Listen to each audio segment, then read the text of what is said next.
주신 하나님의 말씀은 수염을 깎고라는 제목입니다. 참 어떻게 어제 아주 하나님의 놀라운 선물이 여러분들에게 다 이렇게 배달이 됐는데 잘 받으셨어요? 뭐요? 받은 게 없는데 받으셨어요? 하나님께서 여러분들에게 우리 대한민국 곳곳에 정말로 어마어마한 수조 원어치의 그렇죠 보내주셨는데 잘 받으셨어요?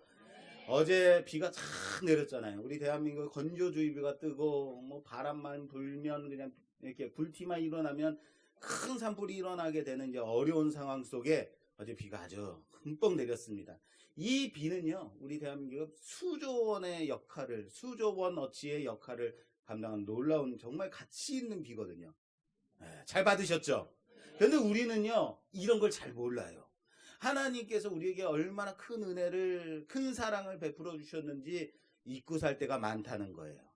오늘은 무슨 주일이에요? 어버이 주일입니다. 마치 우리가 어버이의 부모님의 은혜의 사랑에 잘 모르고 살아가는 것과 같지 않습니까? 부모님은 나에게 그렇게 해주셔야만 하는 분인 줄 알아요. 부모님은 나에게 그렇게 베풀어 주셔야만 하는 분인 줄 알아요. 그렇게 살아왔어요. 물론 여기 앉아 계신 분들은 연세가 지긋하셔서 우리 부모님은 안 계신디 그런 분이 있을지 모르지만 그렇습니다. 우리는 그런 부모님의 사랑을 받고 이렇게 자란 자들이죠. 그리고 우리 또한 부모된 자로서 우리 자녀들에게 그런 사랑을 베풀며 그런 은혜를 베풀며 살아가는 자들이라고 생각합니다. 그런데 어떻게 잊어버린다고요? 하나님이 우리에게 주신 그 사랑을 잊어버리듯이 하나님이 오늘도 어제도 그렇게 사랑을 베풀어 주셨는데 은혜를 베풀어 주셨는데 완전히 까먹고 살듯이 우리는 그렇게 부모의 사랑을 잊고 살더라라는 거예요. 하나님께서 부모를 주신 것은 우리에게 하나님이 우리의 아버지가 되신다는 걸 알게 하시는 일종의 대언자죠. 하나님의 사랑이 이런 거야. 내가 너희를 어떻게 사랑하는지 아니? 아무것도 없이 아무것도 바라지 않고 너희를 사랑하는 그 사랑이란다라는 것을 보여주시는, 그것을 되새기는 주일이 바로 오늘 아니겠습니까? 할렐루야. 제가 TV를 틀 때는 거의 뉴스만 보는데요. TV를 딱 틀었는데 어느 날 가요 무대가 하더라고요. 이 옛 가요, 옛 가수들이 나와가지고 막 이런 노래를 부르는데 저도 모르게 그것에 빠져서 옛 회상을 하면서 그걸 한참 쳐다보고 있었어요. 아내가 지나가면서 혀를 차는 거야. 뭐 하는 거야? 왜 목사가 돼가지고 이제는 당신도 늙었네. 제가요 이래봬도요 어렸을 때는 가요 무대는 쳐다보지도 않았어요. 할아버지와 제가 함께 있을 때가 많았는데요. 할아버지는 항상 국악 한마당, 가요 무대 이런 걸 보셨거든요. 저는 어렸을 때 뭘 봤냐면 가요 탑10 봤죠. 예, 가요 탑10. 저는요 가요 무대를 무척 싫어했어요. 할아버지 이게 뭐예요? 딴 거 봐요. 그러면 예, 가만히 있어. 이거 보게. 가만히 좀 있어. 그러셨어요. 저는 그냥 가요 탑10 하면 틀어가지고 실컷 신나게 봤어요. 할아버지가 옆에서 가요 탑10을 보시면서 하시는 말이 도대체 얘가 무슨 가사인지 모르겠다, 뭐라고 하는 건지 모르겠다라고 많이 말씀하셨어요. 할아버지 어떻게 이걸 못 알아들어? 이게 얼마나 좋은데요? 제가 그렇게 얘기했거든요. 요즘 아들이 듣는 가요는요 도대체 무슨 얘기하는지 모르겠어요. 이게 무슨 가사인지, 이게 팝송인지 영어인지 한글인지 도대체 모르겠는 거예요. 격세지감이죠. 언젠가부터 제가 그렇게 되더라라는 거예요. 그리고 가요 무대 앞에 서서 보니까 좋더라. 그렇습니다. 우리도 다 그렇게 되는 것 같습니다. 이게 가요 무대를 보면서 제가 든 생각이 그래요. 할아버지가 이걸 보시면서 얼마나 좋으셨을까 이런 거죠. 그렇습니다. 우리도 그렇게 한 시대를 풍미하고 그렇게 흘려보내고 또한 우리 자녀들의 세대, 그 자녀들의 세대에서 느끼는 것들을 이해하지 못하는 것들이 있을 거예요, 분명히. 근데 또 우리는 먼저 된 자로, 어른 된 자로 그들을 또 이해하고 바르게 이끌어가야 될 사명이 있지 않나 저는 그렇게 생각합니다. 할렐루야. 오늘 본문 말씀이 뭡니까? 바로가 꿈을 꿨어요. 그랬더니 그 꿈을 요셉이 해몽해주는 그 사건을 담은 말씀 41장입니다. 바로가 나일강가에 서 있을 때에 살찐 암소 몇 마리? 7마리가 그 강에서 올라오는 거예요. 아주 살이 포동포동 찌고 먹음직스러운 암소가 올라왔어요. 그 뒤를 이어서 파리하고 아주 흉한 7암소가 쫓아 올라오더니 그 강에서 쫓아 올라오더니 살찐 암소를 잡아먹는 거예요.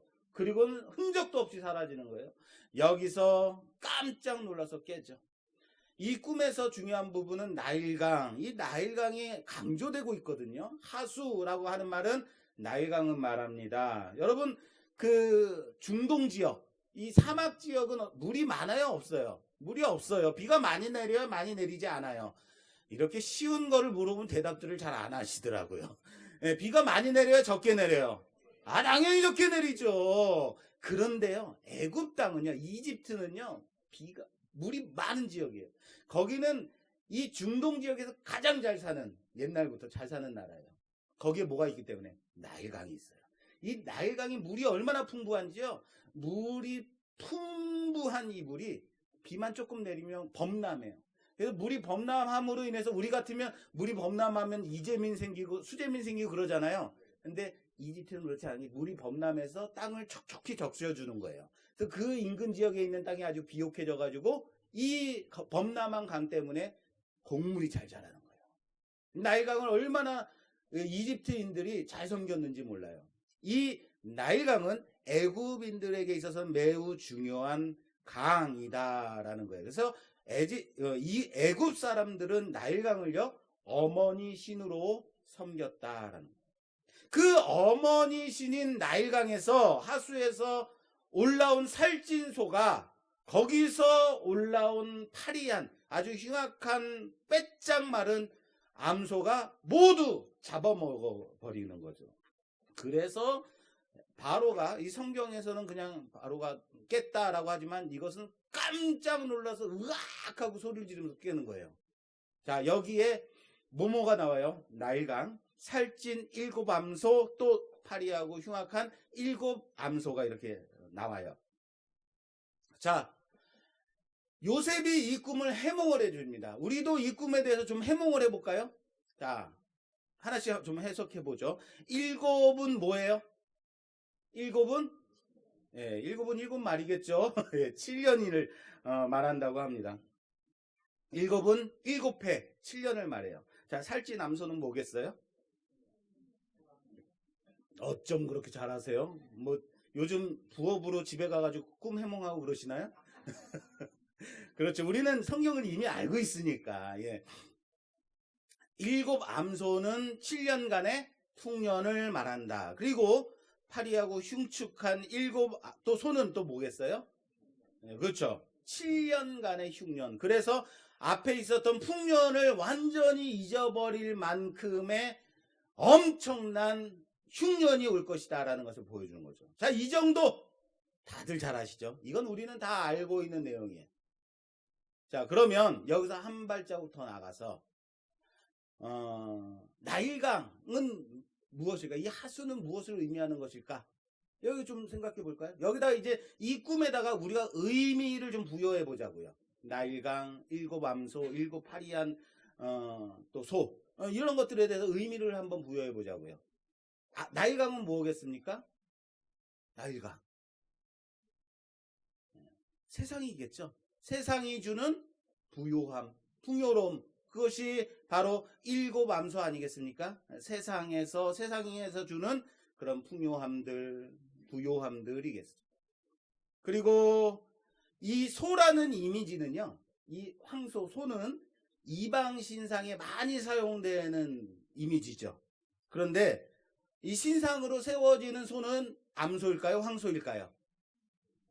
암소일까요? 황소일까요? 네, 황소예요. 보통은 황소를 사용합니다.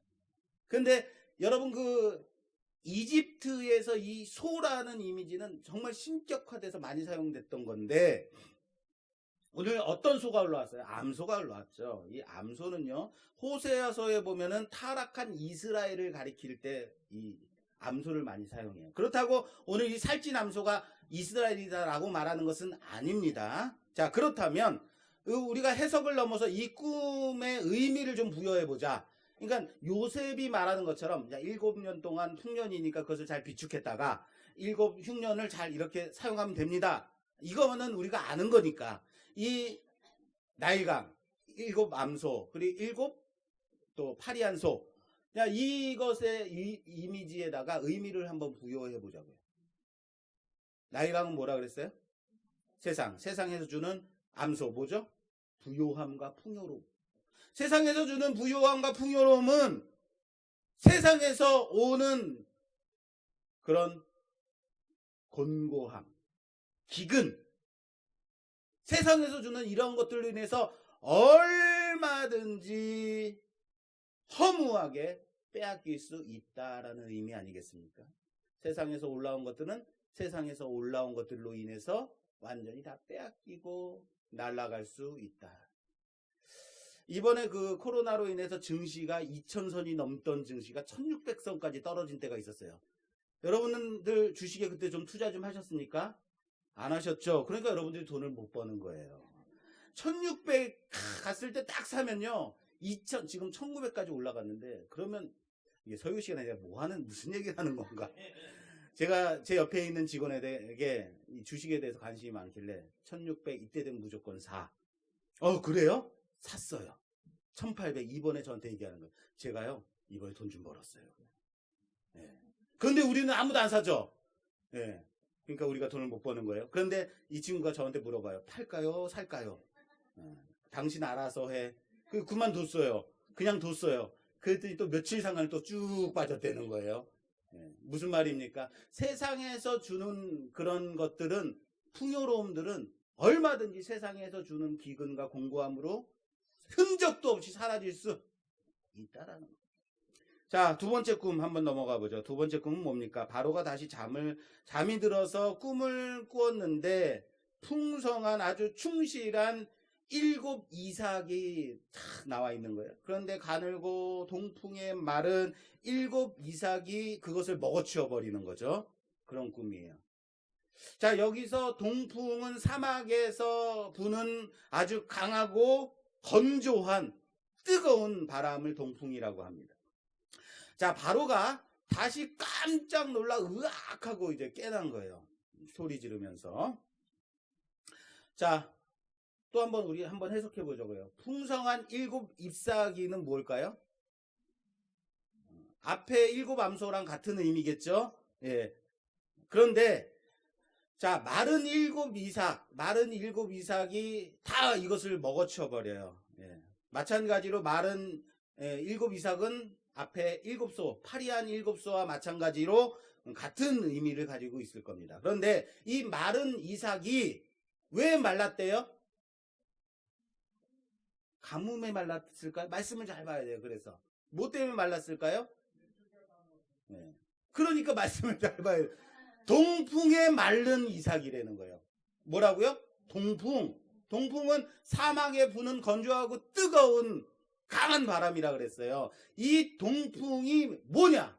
여기는 좀 새로운 이미지가 또 하나 생겼어요. 이 동풍이 뭐냐? 성경을 찾아봐야 돼요. 그래서 성경에 보면 대표적으로 동풍이 쓰여진 성경이 있어요. 출애굽기. 모세가 바다 위로 손을 내어 밀매 여호와께서 큰 동풍으로 뭐라고요? 동풍으로 밤새도록 바닷물을 물러가게 하시니 물이 갈라져 바다가 마른 땅이 된지라. 할렐루야. 잘하는 말씀이죠. 밤새도록 동풍이 불어요. 서풍도 아니고 남풍도 아니고 동풍이 불어요. 하나님이 모세에게 홍해를 가리켜라 라고. 그랬더니 지팡이로 딱 홍해를 가리키니까 동풍이 밤새도록 불어서 바다가 갈라지게 돼요. 그때의 뭐예요? 바로 그 모습. 하나님의 동풍인 거죠. 동풍이 그럴 수도 있죠. 또 한 군데 있어요. 민수기에 보면요. 광야에 나온 이스라엘들이 맨날 만나만 먹으니까 우리에게 만나밖에 없네. 정말 지루해서 못 살겠네. 애굽 땅에 있을 땐 고기도 먹었는데 이게 뭔가요? 라고 말할 때, 원망할 때 이제 모세가 기도해요. 그럴 때 하나님이 알았다! 라고 하나님이 밤새 동풍이 또 불어요. 동풍이 불게 하셔서 메추라기가 날라오는 거예요. 메추라기가 날라와서 여기에 딱 앉아요. 정말 얼마나 많이 앉았는지 이스라엘 백성들이 메추라기 그냥 가서 주워 담는 거예요. 그래서 이 광주리에 담아가지고 잡아먹어요. 얼마나 많이 먹었는지 배가 터질 만큼 고기를 먹게 해주실 때도 불었던 바람 뭐예요? 동풍이에요. 하나님의 바람, 동풍인 거예요. 자, 그럼 다시 해석을 넘어서 의미를 또 한번 부여해 보자고요. 해석은 요셉이 다 했으니까. 그리고 어떻게 할 건지 적용도 다 했으니까 이제 의미를 부여해 보자고요. 자, 세상이 주는 풍성한 부요함, 얼마든지 사라지게 된다. 허망하게 말라진다라는 의미겠죠. 그런데 그렇게 하심이 누가 하시는 것이다? 동풍이다라는 거예요. 하나님의 놀라운 권세다라는 거예요. 하나님의 동풍이라는 거예요. 무슨 말인지 아시겠어요? 진정한 풍요로움, 진정한 부요함은 세상에 있지 않다라는 겁니다. 하나님의 권세요, 하나님의 주권에 있다는 사실을 알라는 그런 의미입니다. 할렐루야. 오직 하나님께 있다는 사실을 믿으시는 여러분 되시길 주님의 이름으로 축원합니다. 오늘 7절 말씀에 이렇게 되어 있어요. 그 가는 7 이삭이 풍성하고 충실한 7 이삭을 삼킨지라. 바로가 깬즉 꿈이라. 바로가 깬즉 꿈이라. 자, 여기 우리 개정 성경에는 없지만 원본 성경에는 이렇게 돼 있어요. 바로가 깬즉 왜 힘내 꿈이다. 왜 힘내라는 게 어떤 단어인지 제가 설명드렸는데 뭘까요? 그렇죠. 자 봐라. 바로가 깬즉 자 봐라. 꿈이다. 하나님이 주신 꿈이다라는 거예요. 메시지가 있는 징조가 여기 있다. 신령한 꿈이다라는 거예요. 봐라. 꿈이다. 여기에 꿈은 2가지 꿈입니다. 그런데 사실은 1가지 꿈이다라는 거예요. 요셉에게 이 2가지 꿈이 하나의 메시지를 나타내고 있는 것은 이번이 처음이 아니다라는 것 아시죠? 요셉이 아주 어렸을 때 꾼 꿈은 2가지였어요. 그런데 메시지는 하나였던 것 기억하시죠? 그래서 요셉은 담대하게 바로 앞에 설 수 있었던 것. 그렇게 해서 요셉이 말할 수 있었던 건 이거예요. 창세기 41장 25절 말씀에 요셉이 바로에게 아뢰되 바로의 꿈은 하나라. 하나님이 그가 하실 일을 바로에게 보이심이니이다. 할렐루야. 안다는 거죠. 바로가 꾼 꿈이 2가지지만 자기 또한 이런 꿈을 비슷한 꿈을 꾸었다라는 거죠. 하나의 메시지를 보여주는 거. 그런데요, 요셉이 침착하게 바로 앞에서 얘기를 합니다. 이 꿈에 대해서 하나님이 보일 징조라는 것을 담대하게 말합니다. 이렇게 말할 수 있었던 것이 어떤 것일까요? 어떤 데서 이렇게 기인한 요인일까요? 제가 전도사 시절에 부러웠던 것이 어떤 것이 있었냐면 목사로 세워지는데 목회의 길을 가는데 다들 높이 평가하는 목사는 어떤 목사냐면 다른 데 눈 돌리지 않고 오직 한 길만 바라보고 고등학교 졸업하자마자 신학교 들어가고 신학교 다니면서 전도사 생활하고 바로 신학교 졸업하자마자 신대원에 들어가서 개척하고 교회 개척해서 열심히 개척하다가 그렇게 목사로 세워져서 사역하는 것 매우 높이 평가하는 목사예요. 고귀하다, 순수함과 정결함이 참 대단하다. 그래서 저도 전도사 때는 나도 그렇게 사역을 했으면 참 좋았을 걸 이런 생각도 해봤습니다. 그런데 나중에 되니까 나처럼 이렇게 이것저것 사회생활도 하고 경험도 하고 여러 가지 경험하는 것도 나쁘지만도 않는 것이다 라는 것을 깨닫게 돼요. 무슨 말이냐면요. 제가 여러 가지 사회생활을 통해서 경험한 것들, 여러 가지 이 경험들을 통해서 제가 배운 것은 관계성이더라고요. 또한 어떤 문제가 발생했을 때 그 문제를 해결할 수 있는 지혜를 배우게 됐더라라는 거예요. 그 재미있는 것은 무엇이냐면요. 목사는 성경을 공부하는 사람, 신학을 공부하는 사람이고 하나님 앞에 세워지는 사람이긴 한데 목사에게 물어보는 것은 여러분들이 막 여러 가지를 물어봐요. 우리 성도들이 많은 것들을 물어봅니다. 근데 물어보는 것의 대부분은 성경 말씀이 아닌 거예요. 아십니까? 목사님 요즘 TV는 어떤 것이 좋아요? 에어컨은 어떤 걸 사야 되나요? 별의별 걸 다 물어봐요. 또 어디 뭐 분당을 가야 되는데 어떻게 갈아타야 돼요? 전철을 물어봐요. 야, 희한하죠? 그럴 때마다 그런데 저는 또 대답을 또 잘해준단 말이에요. 뭐 때문에? 경험을 하고 여러 가지 내가 사회생활 많이 했으니까 아는 것들이 좀 있으니까 대답을 하겠죠. 근데 문제가 생길 때는 그 문제로 인해서 당시 그 문제 속에서 다들 힘들고 어려워요. 피곤해해요. 그 문제로 인해 가지고 내가 정말 살기 힘들 정도로 너무너무 힘들어요. 그런데 이 문제가 생길 때마다 문제를 해결하면서 배우는 것이 뭐예요? 그때는 힘들지 몰라도 그러한 고난을 통해서 삶의 나이테가 생기더라라는 거예요. 삶의 흔적이 생기더라라는 거예요.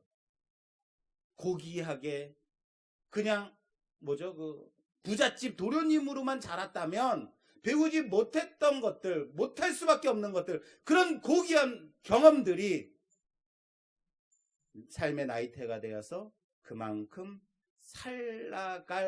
당당히 살아갈 경험을 주더라. 지혜를 주더라.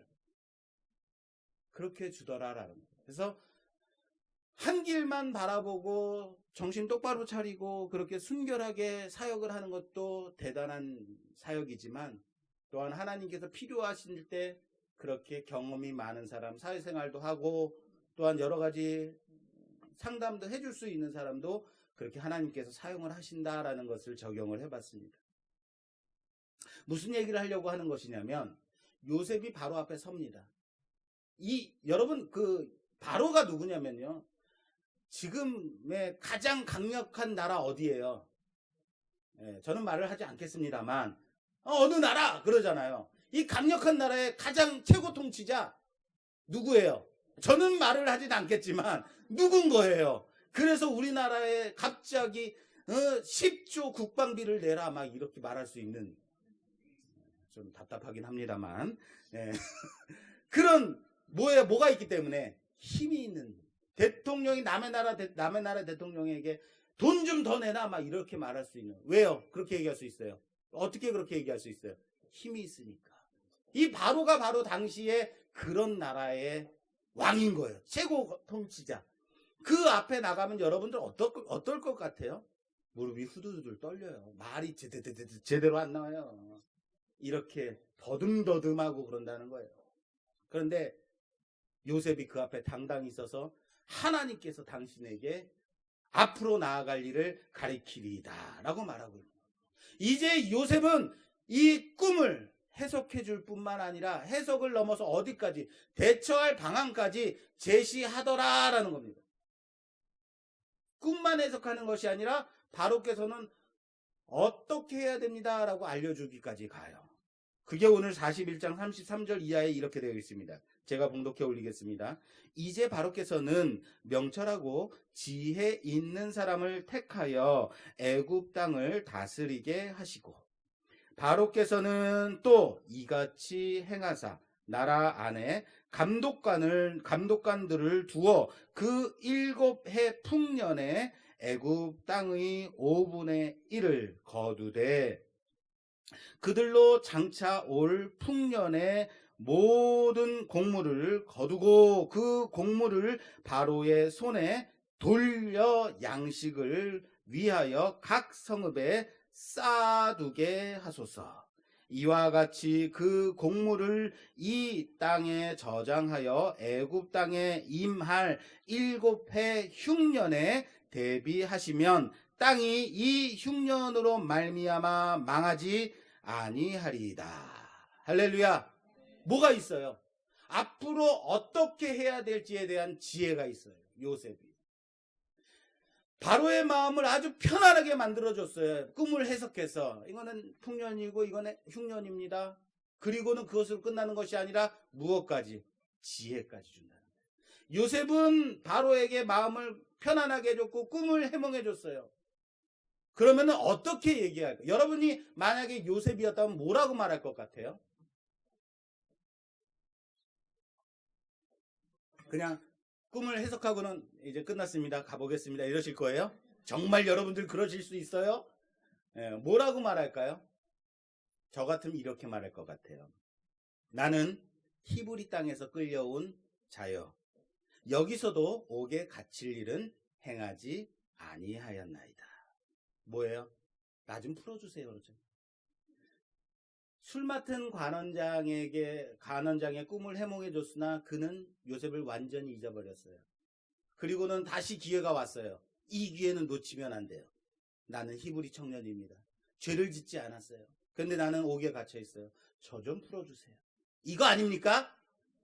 돈 좀 주세요 할 거예요? 요셉이 달라졌어요. 옛날 같았으면 그랬겠죠. 그래서 꿈 해몽하고 나서 술 맡은 관원장에게도 그렇게 청탁했죠. 요셉이 처음에 어렸을 때 꿈을 꾸었을 때는 어떻게 했어요? 형제들에게 상처를 줬어요. 이 꿈을 보시오. 그리고 두 번째, 옥중에서 꿈을 해석해 주었을 때는 그 결과로 얻어질 이 이권에 대해서 사람을 의지했어요. 사람에게 구원이 있다고 생각했기 때문이에요. 그리고 이제는 꿈의 해석을 넘어서 그것을 이길 지혜까지 제시하고 있다라는 거예요. 뭡니까? 요셉은 종으로 살면서도 누명을 쓰고 옥에 갇혀서 살면서도 술 맡은 관원장의 꿈을 해석해 주었음에도 그가 완전히 잊어버리고 산 2년, 그 2년간 그동안 완전히 페인으로 살 수 있었음에도 페인으로 살지 않았다라는 거예요. 도리어 그가 지금까지의 요셉이 얻었던 경험들, 종으로 살았던, 억울하게 누명을 쓰고 살았던 이 경험들은 요셉으로 하여금 세상을 이길 힘과 지혜를 갖게 했다라는 사실을 믿으시기 바랍니다. 이것은 성경 말씀에 그렇게 돼 있어요. 볼까요? 시편. 우선 14절 말씀. 이에 바로가 사람을 보내어 요셉을 부르매 그들이 급히 그를 옥에서 내놓은지라. 요셉이 곧 수염을 깎고 그의 옷을 갈아입고 바로에게 들어가니. 자, 이 말씀 먼저 보고 제가 시편 보겠습니다. 여러분, 지금 이 모습을 보면서 무엇이 생각나세요?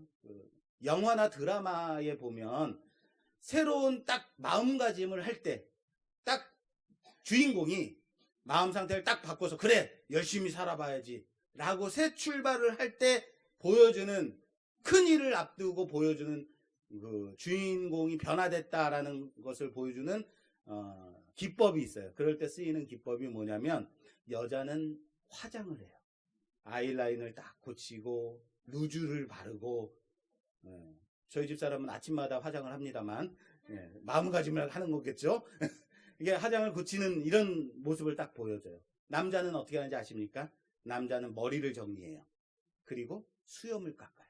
그러면은 주인공이 어떤 대단한 결심을 했구나라는 것을, 이제 변화가 오겠구나라는 것을 딱 보는 사람으로 하여금 알게 해요. 이에 대해서 제가 아주 아름다운 시 한 편을 소개하려고 해요. 제가 시를 한 편 읽어드리겠습니다. 우연히 날 찾아와 사랑만 남기고 간 너. 한 해가 지난 몇 해가 흘러도 아무 소식도 없는데 세월이 변해버린 날 보고 실망할까봐 오늘도 나는 설레는 마음으로 화장을 고치곤 해. 아무것도 난 해준 게 없어. 제가 좋아하는 시입니다. 아름답죠? 예, 왁스의 화장을 고치고라는 시입니다. 예. 여러분, 무슨 얘기를 하려고 그러냐면요. 지금 요셉이 갑자기 애굽 왕이 불러다가 요셉을 불러내요. 이때의 모습을 좀 보시라고요. 요셉이 만약에 실망하여서 나 자빠져 있었다면 어떻게 됐을까요? 요셉을 부르러 갔는데 2년 만에 부르러 갔는데 고주망태가 돼가지고 출치해가지고 아 뭐야 진짜 귀찮게 막 이러고 있으면 어떻게 됐겠어요? 그렇죠. 완전 얘 완전 페인이구만. 얘 이런 사람이 무슨 해석을 해? 이런 거 아니겠습니까? 언제까지 내 인생이 이래야 되는데 하고 막 분노에